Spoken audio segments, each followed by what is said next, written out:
Alors, il n'est pas avec nous sur le plateau, il est avec nous, évidemment, mais par Skype depuis la Réunion où il est en mission de travail pour le moment. C'est le maire de Chirongui, Biyaki Daouda. Bonjour, monsieur le maire. Bonjour Anna, bonjour à tout le monde.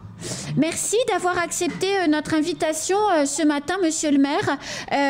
Depuis le 29 septembre, puis le 5 octobre, la commune de Chirongui est un petit peu perturbée par des tensions politiques au sein de la majorité qui vous a porté sur le fauteuil de maire. De manière concrète, monsieur le maire, qu'est-ce qui se passe à la mairie de Chirongui ? Oui, comme vous l'avez si bien dit donc dans l'introduction, donc effectivement le 29, il y a eu un conseil municipal. Le quorum n'a pas été atteint, c'est quelque chose qui se passe assez souvent. Du coup, ça a été reporté donc quelques jours après, et tout le monde a vu, en tout cas, donc notamment sur la chaîne publique. Et ce qui s'est passé, c'est que donc une bonne partie donc des conseillers municipaux ont rejeté l'ensemble des dossiers, donc des projets qui ont été présentés pour validation. Donc voilà un peu le contexte aujourd'hui au sein de la commune de Chirongui. Alors pourquoi ces élus de votre majorité ont rejeté les dossiers qu'a priori ils sont censés soutenir? Parce que je rappelle qu'il y avait des dossiers comme l'aménagement des berges, des rivières, de certaines rivières en tout cas de la commune. Il y avait aussi le RHI de Timkoura. Donc a priori des dossiers qui ne sont pas politiciens. C'est des dossiers pour le bien de la commune. Oui, c'est ce qu'on fait en tout cas depuis que je suis là avec mon équipe, c'est d'impulser le développement de la commune de Chirongui. Donc parmi effectivement les points qui étaient soumis à l'ordre du jour, vous avez cité cela, mais il n'y avait pas que, parce qu'il y avait aussi des questions qui touchaient directement la jeunesse de la commune, le développement du sport pendant les vacances. Donc il y avait aussi un déplacement d'une délégation des élus, jeunes élus de la commune, donc en métropole. Donc ce sont effectivement des sujets qui intéressent la population et qui ont été malheureusement donc rejetés à cause tout simplement, encore une fois, donc des dissensions politiques qu'on vit à Chirongui depuis quelques temps. Alors, monsieur le maire, reprenons l'exemple du déplacement des jeunes élus, donc du conseil municipal des jeunes de la commune. Quand le conseil municipal rejette un projet de délibération, ça veut dire que les jeunes ne peuvent pas partir ?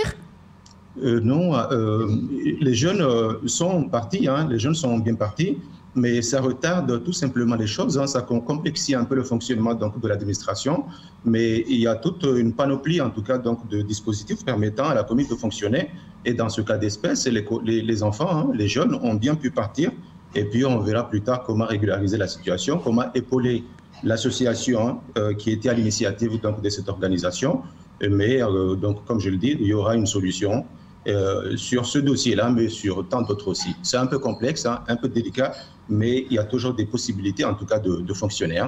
Alors, votre nouvelle opposition à l'intérieur de votre majorité explique qu'ils se retrouvent en conseil municipal avec des projets de délibération sur lesquels ils doivent statuer, mais dont ils n'ont pas eu connaissance.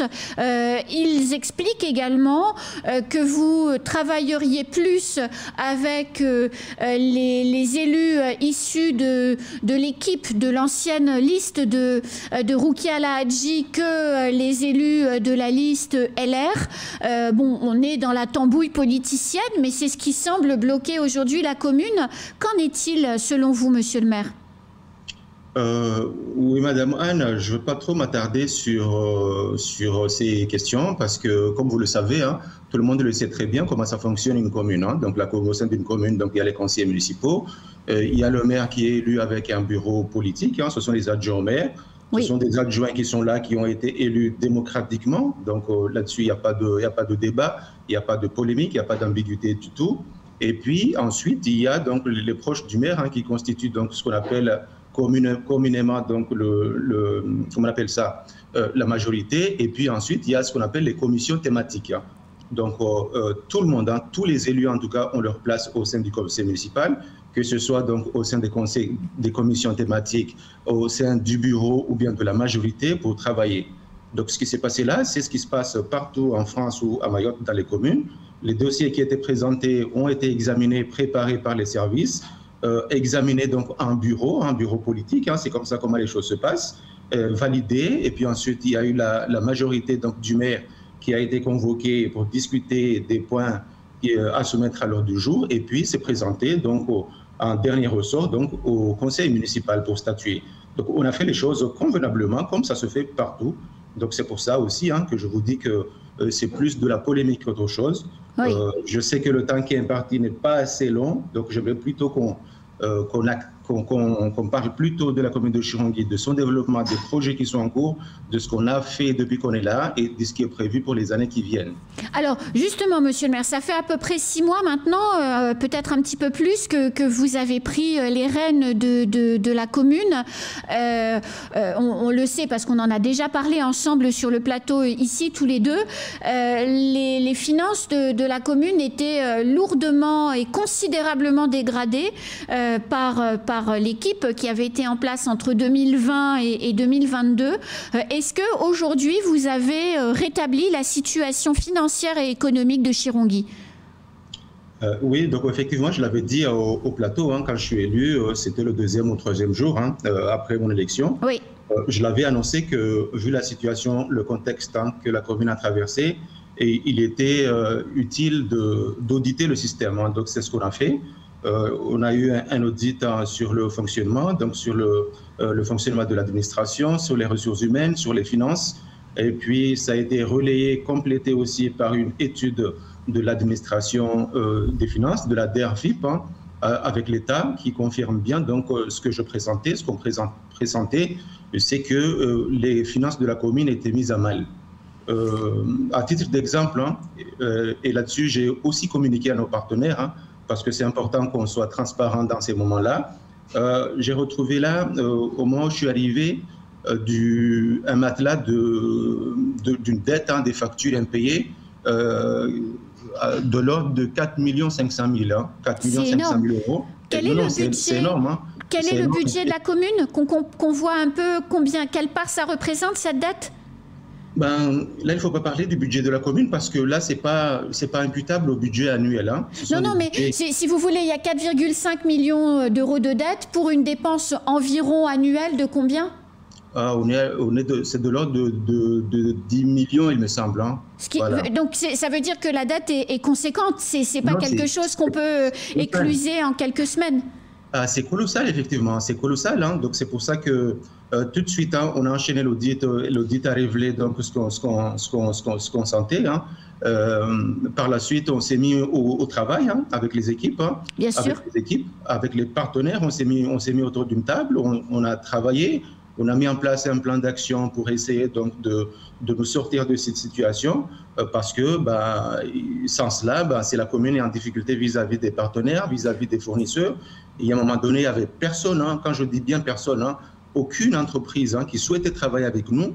Il y avait des mises en demeure à tout va, dans tous les domaines, et avec l'aide des partenaires, avec la mobilisation des services, on a fait un gros travail là-dessus.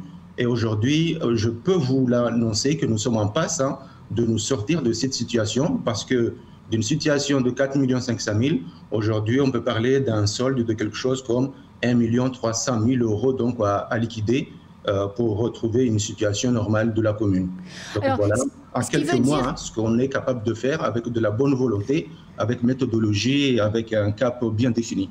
Ce qui est très important, monsieur le maire, de préciser pour nos téléspectateurs, c'est que tant qu'une commune est endettée et qu'elle doit beaucoup d'argent à tout le monde, c'est difficile d'avoir la confiance des partenaires pour mobiliser les financements nécessaires pour aller de l'avant. On parlait du RHI de Timkoura tout à l'heure, on parlait aussi de l'aménagement des berges et d'autres projets que vous avez dans vos tablettes, dans vos tiroirs, comme par exemple les stades de sport que vous voulez refaire. Et je sais que c'est quelque chose qui vous tient à cœur. Où en est cette confiance avec les partenaires financeurs? Je peux aussi vous annoncer que la confiance est revenue. La confiance est revenue parce que déjà c'est de la bonne volonté. Quand on affiche une bonne volonté et quand on est transparent dans le fonctionnement donc, de l'administration, la confiance revient. La confiance revient. J'ai été voir les partenaires, je n'ai pas caché cette situation. Moi, j'ai fait un audit et j'ai alerté officiellement donc l'ensemble de nos partenaires. À partir de là, tout le monde a été attentif parce que la commune de Chirongui, comme tout le monde le dit, c'est le carrefour du Sud. C'est important pour le développement de Mayotte, pour l'aménagement de Mayotte aussi. Donc, c'est tout le monde qui était inquiet par rapport à cette situation. Bien sûr. À partir du moment donc, où on fait les choses convenablement, la confiance est revenue et aujourd'hui, je peux vous assurer que nous avons l'appui de l'ensemble de nos partenaires et que ce soit l'État ou ses services que j'ai déjà rencontrés à plusieurs reprises, qui nous ont déjà apporté un soutien fort, que ce soit financier ou en termes de RH, en ressources humaines, en termes de méthodologie, de procédure. Donc l'ensemble de nos partenaires sont avec nous pour nous aider donc, à aller de l'avant. C'est aussi le cas des investisseurs, parce que là aussi, quand on envoie un bon signal, ça résonne partout, même ailleurs. Donc la confiance est revenue de la part des investisseurs privés qui ont déjà des projets très ambitieux à Chirongui. Et il y en a d'autres aussi, toutes les semaines qui viennent donc, nous solliciter de façon à ce que les accompagne, qu'on les accueille donc, sur le territoire de la commune de Chirongui. Alors, avant qu'on ne parle justement de ces projets d'envergure que vous voulez mettre en place, monsieur le maire, on dit ici et là que vous auriez recruté un nouveau DGS, on fait plus que le dire en réalité, et que vous seriez offert les services et les compétences d'Issa Abdou comme DGS de la commune de Chirongui. Est-ce que vous confirmez, monsieur le maire ? Je le confirme, il est là depuis quelques jours et ça se voit, ça se sent. Donc, il a pris en main l'administration communale. Donc, moi, je m'appuie sur son expérience. Tout le monde connaît Issa Abdou à Mayotte. Il a déjà exercé dans des fonctions similaires pendant des années. À Sada notamment. À Sada notamment. Donc, voilà. Donc, avant de le recruter, je me suis renseigné. C'est quelqu'un que je connais très bien, à qui je fais confiance. Et depuis qu'il est là, ça fait seulement quelques jours et ça se voit, ça se sent déjà que nous avons donc un capitaine à bord. Monsieur le maire, justement, donc les finances vont mieux, la confiance des partenaires est rétablie, vous avez un cadre compétent pour emmener l'administration communale. Quels sont les projets d'envergure que vous avez envie d'initier et de lancer d'ici la fin de votre mandat ? Avant de parler des chantiers à venir, il y a déjà ce qui est en cours. Ça, c'est important aussi et c'est attendu par la population de la commune de Chirongui. Bien sûr. Je peux en citer quelques-uns. Et quand je suis élu, au moment où je suis élu, je disais qu'il y avait des dossiers qui étaient en souffrance, qu'il fallait dépoussiérer. Et c'était bien le cas. Ce n'était pas donc juste une image, c'était bien le cas. Je peux parler par exemple du cas du plateau couvert de Tsimkoura, qui est tant entendu par la jeunesse de Tsimkoura, depuis des années, qui a quasiment été laissé à l'abandon. Je peux aussi parler du marché couvert de Chirongui. Ça fait au moins 5 ans qu'il a été abandonné. Je peux parler aussi du stade de Malamani, du stade de football de Malamani. Je peux également parler des lotissements. Nous avons un lotissement à Malamani, un lotissement à Mireleni. Ça fait quasiment une dizaine d'années qu'on parle de ces lotissements. Et là, aujourd'hui, je peux vous certifier, je peux vous confirmer que l'ensemble des difficultés autour de ces dossiers sont levées aujourd'hui. On est juste les formalités, il faut lancer le système, relancer les chantiers, mais tous les problèmes, toutes les difficultés qui gravitaient autour de ces dossiers sont levés aujourd'hui. D'ici 6 mois, 1 an, je pense qu'on peut déjà inaugurer un certain nombre de ces chantiers-là. Et sur les nouveaux chantiers que vous allez lancer et qui vont aussi marquer votre empreinte dans la commune, quelles sont vos priorités, monsieur le maire ? Les priorités, effectivement, nous avons des atouts énormes à Chirongui. Il y a du potentiel à développer et c'est le cas des projets dits de Mireleni.